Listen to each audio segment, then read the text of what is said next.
of our series in the Warfield Center that we call Performing Blackness, and that is usually a conversation that is, or some other event relating to the performance of blackness and in a critical way.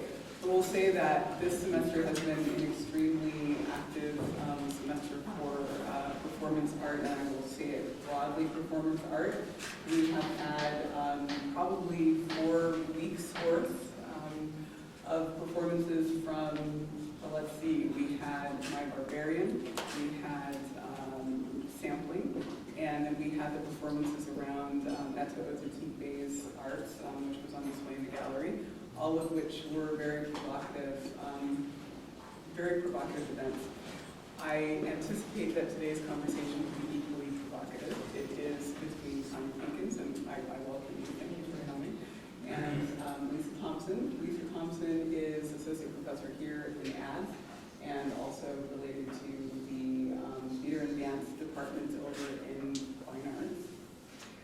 This is a great partnership that we are having with Fine Arts and the theater and dance, and we are very happy to do it. All of those other performances were also collaborative with theater and dance, so we're very happy to have this. So let me just say one last thing, and that is that Performing Blackness, the kind of larger series, is something that was created by Amy Jones, who doesn't seem to be here today.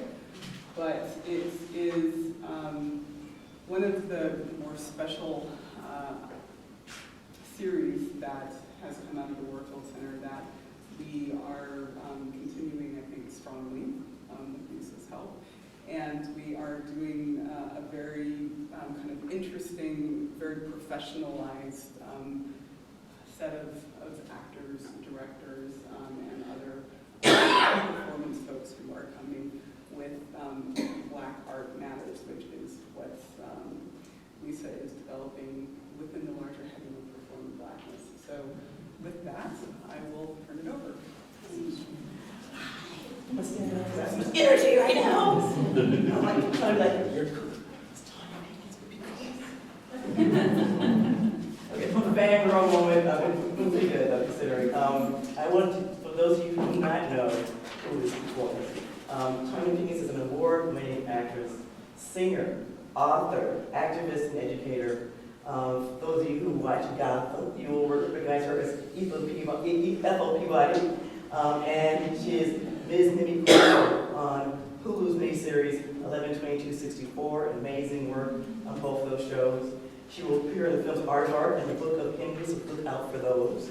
Her book, which she presented on yesterday in the theater department, Get Over Yourself, Drop the Drama and Claim Your Life. We're all going to get copies of that. I'll probably do that. It's published by Hyperion in 2006. She just completed last year. I got a chance to see her in devastating, amazing performance in Rashida Speaking, which won Motel and Honor Creative Circle nominations. Opposite Diane Weist, a new group directed by Cynthia Nixon. Tanya's Broadway credits include, that's when you know that this is so long, we can't say it long, we're going to just talk about what it includes. Holler If You Hear Me, the Tupac musical, A Time to Kill, Radio Golf, August Wilson's final play, Caroline on Change, and I actually have my play those lines.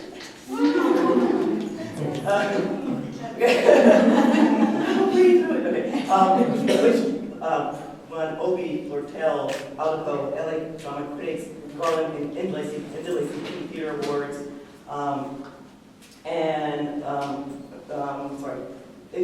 Olivier, Tony, Drama Desk, Honor Creative Circle nominations.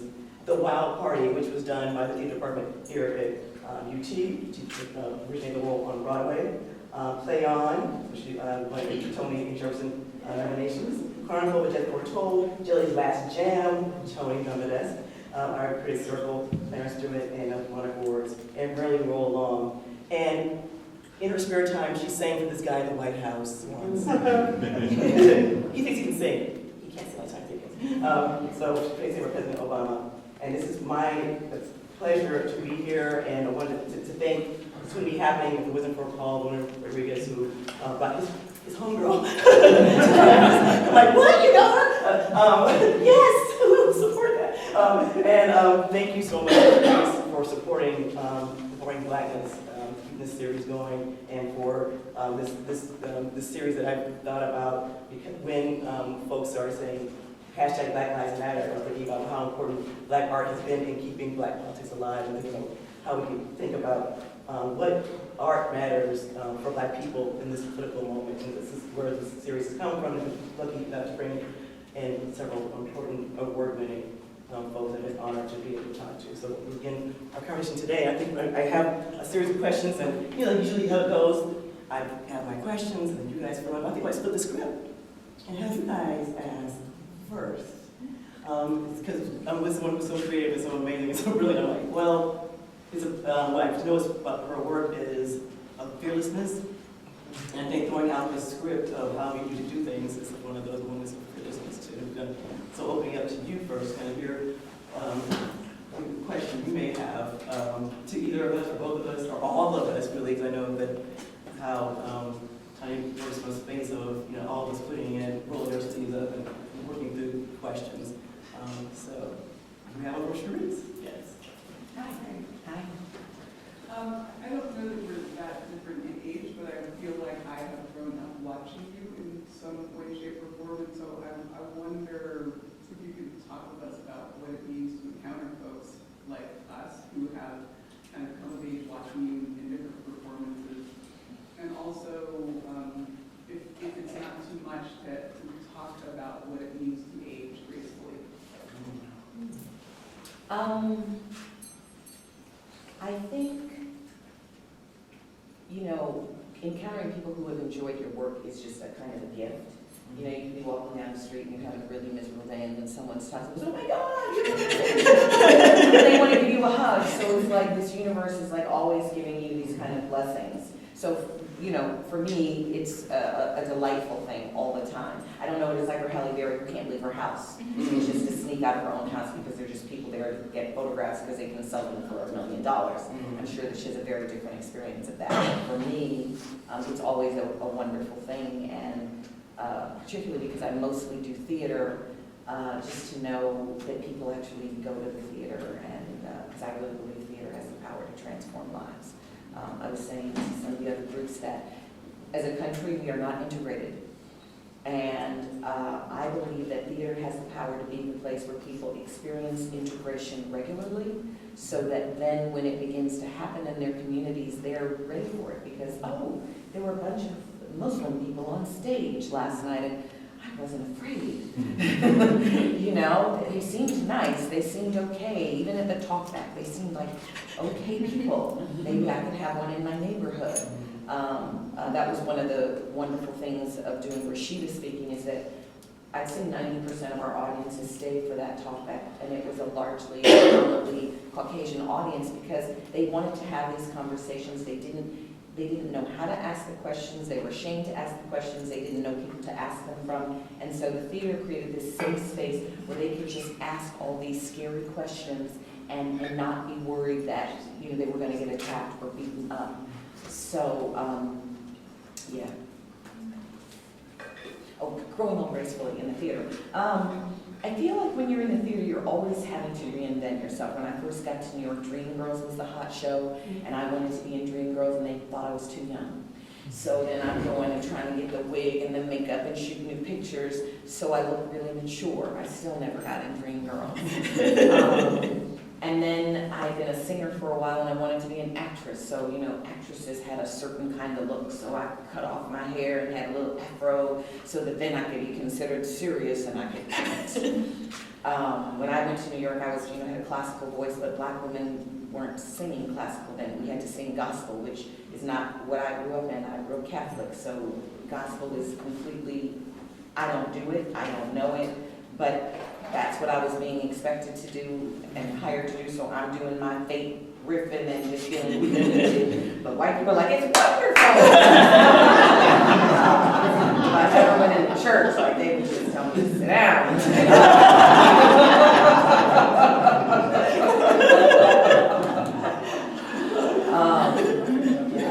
So it's this constant reinvention reinventing of yourself all the time. And then once I was acting, people forgot that I could sing. So then I had to stop the acting and get back to the music theater singing look and start singing again. So it's always a reinventing.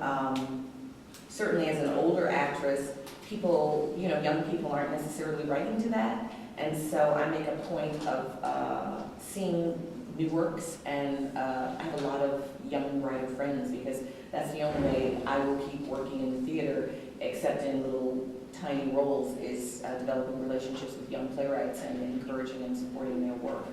So I think that's how I've done it, and now I'm interested in actually being the producer director of the kind of work that I want to see in writing, of course, as well. But I think that's the way I'm going to grow old gracefully, is that I now have to be the creator and the initiator of the work itself. There's some old playwrights who would love to work with you. No, I just want to work with her, that's all. That's what I heard today. Anybody else? And also, so that you can more and ask them questions. Well, tell me, on this campus, it feels to me, being on this campus, that you have a lot of support for being a Black artist, or it seems that way, but then I talk to people and it feels like there are also some issues, I know, around the Wild Party last year. So I go to lots of universities. I've taught in the last year just at the University of Louisville, Kentucky, and at Yale, and so there's different issues at different places. In terms of what I see on the campus, it seems to have a lot more options than many of the other schools I'm at, but I'm sure that individually the experience is different. So I'd love to hear about that. Yes, you, right here. Tell me your name. Excuse me. My name is Imani Anu. I'm actually a member of the community. I'm not a student at the university, but I definitely always appreciate and support the events. So I don't know if you wanted to. Sure, let's hear about the community. About the community. Just about the community, and in terms of, in terms of performing Black artists and Black perspective artists in the community. Austin is an interesting and unique place. I've had the opportunity to live in a number of different cities, and even ex-US, outside the country, in Asia, and spent a lot of time in Latin America and South America. And being in Austin, it's a community that really seeks to support and incubate our artistic and creative endeavors. As a matter of fact, just from my own personal experience, I moved here for the first time in 2005, and I've had a stint where I lived 3 years in Singapore, and then I came back around 2009, 2010 timeframe. And since I've been in Austin, I've had an opportunity to connect with groups and communities that allow me at this stage in life, and I'm almost 50, and so in my early 40s to mid to late 40s, allowed me to just flex my own creative muscles. And since then, I've become a person who performs with a samba group and even teaches samba dance here in Austin. West African music and dance has always been something that's been my passion. But because I've traveled around so much, I didn't get a chance to really deepen my experience of it. And here in Austin, I perform with my West African music and dance ensemble, Banaya. And so the community really seems to embrace those of us who have discovered our creative outlet as a performer at any stage in life. And there's just so many different diverse ways to express and explore and experience. And so that's one of the things I really appreciate about Austin as a community. Yeah. Yes.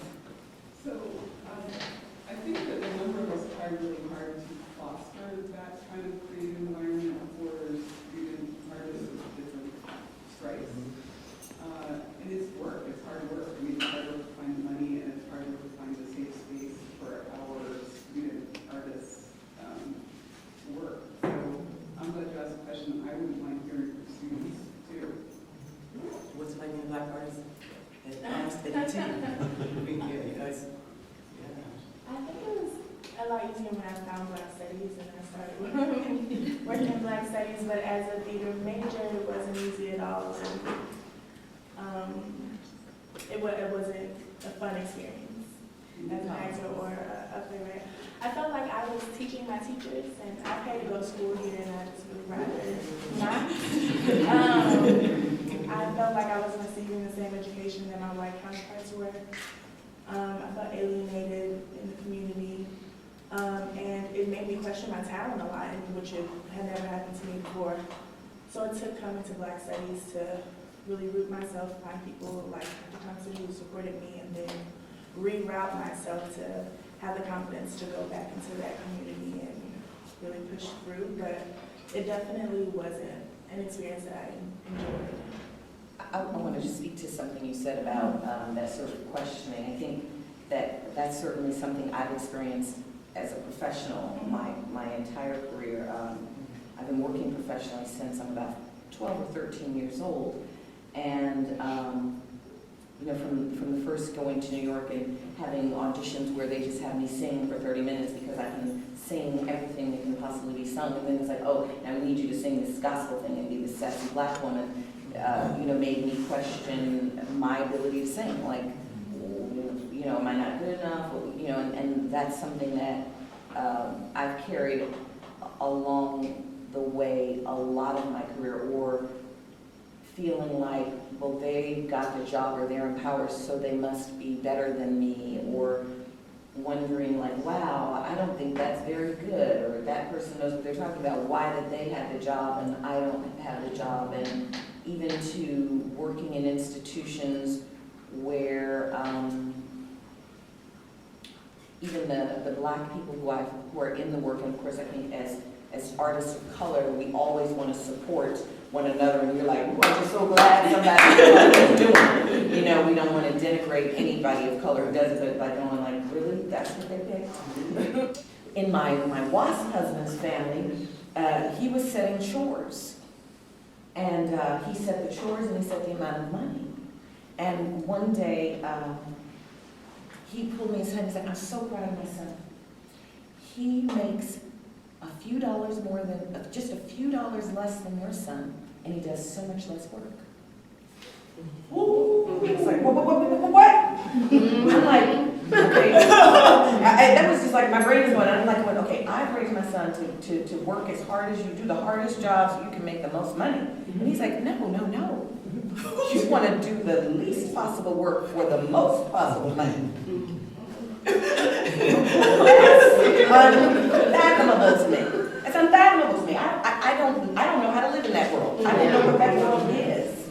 And so I said that we have to cut chores. We have to end chores, because the world isn't going to allow my son to go pick the least possible work for the most possible money. So we can't have chores, because I can't raise my son to live in the world that you know your son gets to live in.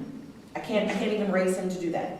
So the chores have to be eliminated. But, you know, it became an awkward thing, and my kids got very, very lazy, because then he hired a maid 6 days a week. And so, you know, then I'm like trying to tell my children, I don't care if we got a maid, you still got to clean up your room and wipe up your shit. And that's right. Well, but you know how these just clashes of culture. And I think we forget how different those things are when we're trying to move these conversations forward about making our art, that we come from very different places, and they're specifically different places. And I want to ask about the title to your statement. When you quit Mother Courage in December, the Broadway show, as lead, the title is fabulous. Who loses, who thrives when white creatives tell Black stories? And it's just that title was like, that was it. I mean, at that point, the mic is dropped. But I want to have this conversation about that, because right now there is a lot of, you know, we want points now. We did a Black play. The director is white and the writer is white. And is there a problem? So what is that? What was that like? And what was your bring them up to speed of what in terms of what's the answer to that question? You know, who does lose? Who wins? Because who has the power to tell stories? And we already know who has most of the power to tell stories. Right, we know who has the power to tell the stories. And I want to start from a place of, I was at a very powerful conference last week called The Color of Impact.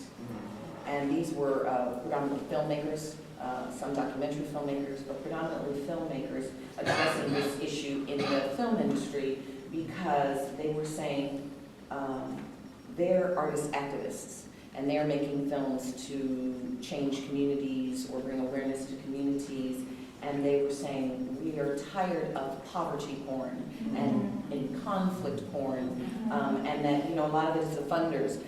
You know, you send a white guy in to say he wants to produce the same show that you want to produce, but he's a white guy and he's going to get a pat on the back to go in and tell the story in your community that you couldn't get the money to tell your story. I'm sort of tangenting one second. There's a play called Black Pearl Speaks, and it was based on Lomax, and I can't remember the guys, but this white guy went all over the South collecting songs of black artists. The playwright turned it into a play between a white woman and a black woman, and the white woman was trying to collect these songs that had traveled from Africa. And what Pearl learned along the way was that once this white woman had collected her song, she could go get a job at Harvard teaching about the song. And she was like, you mean they pay white folks pay white folks more money to teach about things that black folks actually live? And so right now, that's where the world is.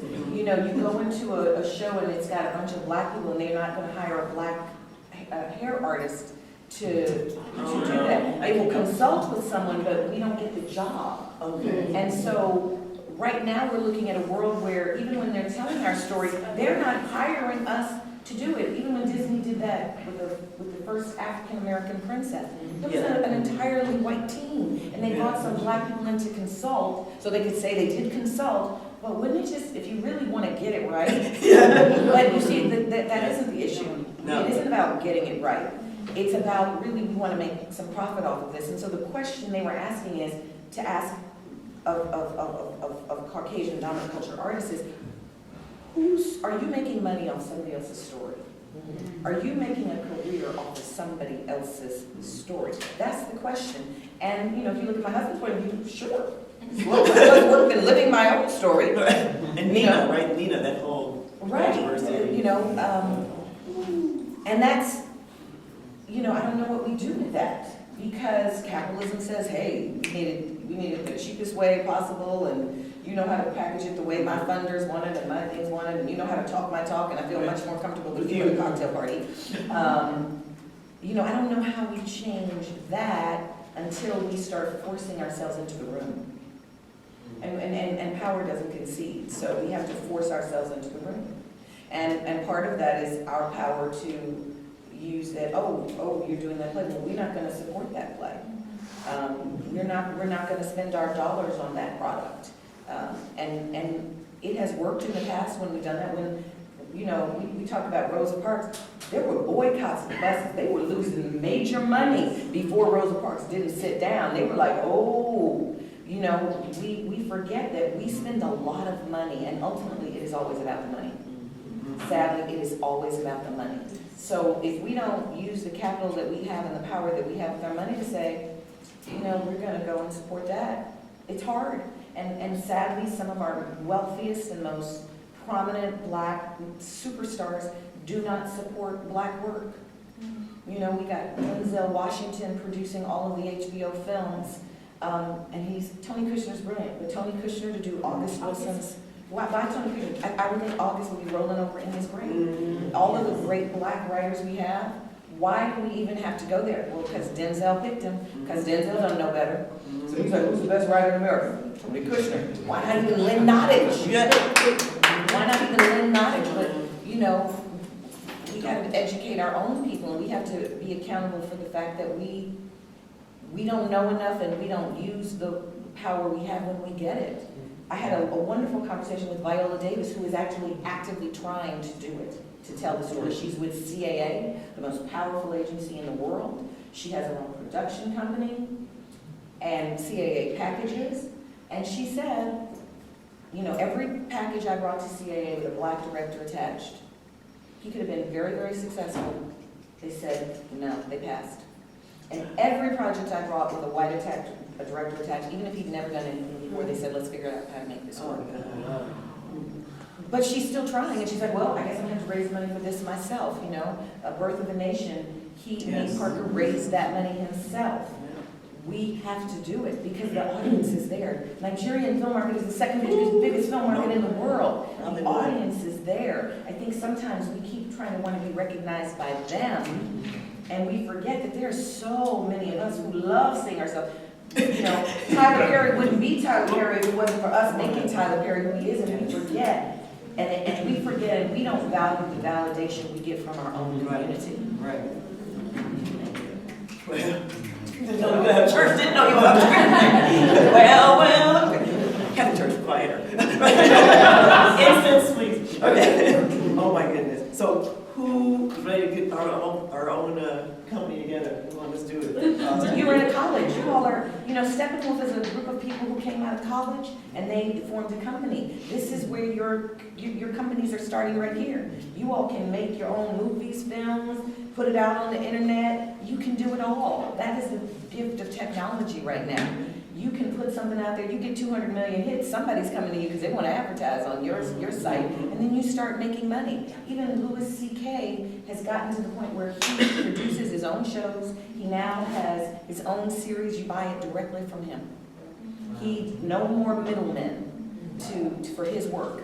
So he's his own producer. We can do that now. The technology exists where we actually don't need anybody else in order to distribute our work worldwide.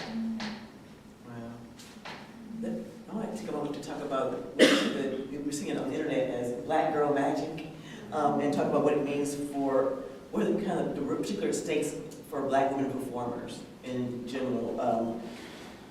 What are the greatest joys, the greatest dangers and rewards? I mean, clearly Black art matters. Beyonce's Lemonade is on the New York Times front page, right? I mean, But once again, that's capitalism. Capitalism, And exactly. we're happy for her. but the type of stories, you know, it's interesting to see what's going on in this particular piece. And yes, it's about capital because I didn't understand. I understand that all the stadiums checked with her first before they agree with the NFL about what games they're going to have. Like, what is she going to do? And then NFL, yes, we can confirm that we can have the stadium. So, but yes, I mean, she's another whole other thing. So we talked about that. So please. The Black girl issue is so broad, and it's so much broader than art. Mm-hmm. Other than Indigenous Americans, who we can't even begin to go into the atrocities committed against, and they still have no public voice. I mean, they're still fighting, because if Andrew Jackson's had his way, there would be none left. So they are still fighting, they are still speaking, but they have not yet gotten the form that we as African American or people of color have gotten. Black women in America, and as I said, not counting Indigenous women, undocumented women, immigrant women, the median wealth for a Black woman, so let's have a little guessing game. What do you think the median wealth is for a white male in America? Median, that means right in the middle, there's people making more and there's people making less. The median, just call out something. Median wealth for a white male. Wealth is not your earnings, not your wages, it's the wealth. 70,000. Wealth. Is that anybody? Wealth for a white male. Come on. Are you proposing? Come on. Median wealth for a white male, 95. six figures plus. 6 figures plus is the median wealth of the white male in America. What about for the white female? Half of it? 42,000. That's not half. 42,000. So the white female's median wealth in America is 42,000. That's wealth that she holds, the median. What about the Black male? 15. 8,000. Wait, how much? 8,000. Come on now. And so the Black female, what do you think the median wealth for a Black female is? Negative. In the red. It's between $5 and $100.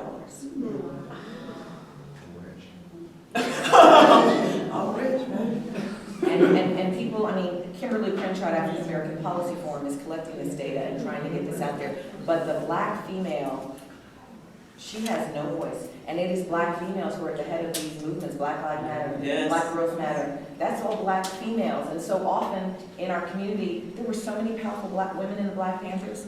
Who was in the photographs? In the films. In the civil rights movement, all these Black women in the photographs, it's always the men. The Black women, and sometimes our men don't even stand up for us. So Black women, you know, Obama with his fatherhood initiative, Right. That's black men. So even when they were doing welfare, it was going to men. They could have a child with a woman and not be helping the child, but they could get jobs programs that the woman could not get. So black women are really struggling, and I think Kimberly Crenshaw is bringing it to the forefront that black women are killed as often by police as black men are killed, and often black women are killed in their homes. And they're not talked about, and there is no initiative for even females in America in terms of education. The Let Girls Learn initiative is an initiative that goes outside of the USA. There is no initiative in America for helping the female, you know. So I think the issue for black women is, it's really hard. And we as black women have to stand up. Yes, we're always gonna stand up for our men because they're our brothers and our fathers and they're our sons. But we've still fallen back. We gotta figure out a way that we can support our black men and get pulled up by them or hold on to them while they're going. Not just send them off, wish them well as they go on the way, because the black woman has a long way to go to reach parity. Forget income equality, we're so far away in that. Just one little other thing I wanted to say, that Kimberly Crenshaw came up with intersectionality. Do you know who Kimberly Crenshaw is? Love Kimberly, and I don't know, do you know the case that came up about because of how the case went? It's a GM case. The black women are suing GM because they weren't getting hired. And the way the court looked at it is they said, well, GM hires white women in the office, so you lose on whether GM hires women. And GM hires black men on the floor, so you lose on whether GM hires blacks. And what intersectionality really says is, for every way that you do not match the white male heterosexual norm, every way in which you are different from that is another specific way in which you can be discriminated against. And that means you can have 5 or 10 different ways that you are discriminated against, all of which should be recognized under law and still are not. Think about that, because everything you're talking about is about your politics. Because art is politics to me. Yes. I believe that the theater, particularly visual arts, all of the arts where you are physically in the presence of somebody, where you're not distanced, I think it can make a revolution. I think that artists are revolutionaries, and that we can change the world with our art. So, you know, the artist is the conscience of their time. We tell the world what needs to be talked about and what isn't talked about and what's in the shadows. And so I think that all of you have a lot of power. You have a lot of power with your voices, and you have to realize that it doesn't matter. I mean, Bernie Sanders, look what he's done. No mainstream media has been covering Bernie Sanders. He gets no mainstream media, and the Times, the Washington Post, they trash him regularly. Yet somehow he's staying that close to Hillary. We have a lot of power, and mainstream media is not ever going to acknowledge that, because we are not speaking to their agenda, which is really only capitalism and making money. That is all that agenda is. And I think we have to stop buying into needing that agenda to validate and affirm us, because there's a lot of money that can be made. Just think, if you've got a web page, a YouTube channel, and you just ask your subscribers for $1 a year, and you get 1 million subscribers because you're making something good, $1 million, you know? That's a lot of money. I know a guy, Alan Nussbaum. Alan Nussbaum has no talent except he's a salesman. Alan Nussbaum taught me a lot, because I just get in the room with people and I just get quiet and I'm willing to learn. Alan Nussbaum's business is he goes all over the world and he talks to students and tells them, you know, when you get out of school, you're not going to have a community. Come be a part of the TDS community. And he calls it, what does he call it? Acting school as gym membership. So he gets these students to come out of school and pay a membership to be a part of the TVI community, where you get discounted prices to pay for classes with coaches. And they'll put your picture on the wall, and you can come and use a computer. And he was making enough money that he could spend $3,000 a month on keywords on the internet. That's how much money he was making off just getting actors to come and be in a community and give him a monthly fee for decades to be a part of his community. We have global communities that we are not accessing. That, you know, my minister at Agape in Los Angeles used to say on people's birthday, give them $1. 8,000 people at a service, that's a nice birthday present. A dollar can go a long way, so I think we can start thinking in different ways and in more creative ways. Like, what does the technology today allow us to do that we can actually make a living without even buying into this larger commercial system? We could make our art and find the audience that actually wants our art. We're so blessed to have you here. Thank you so much for letting me speak.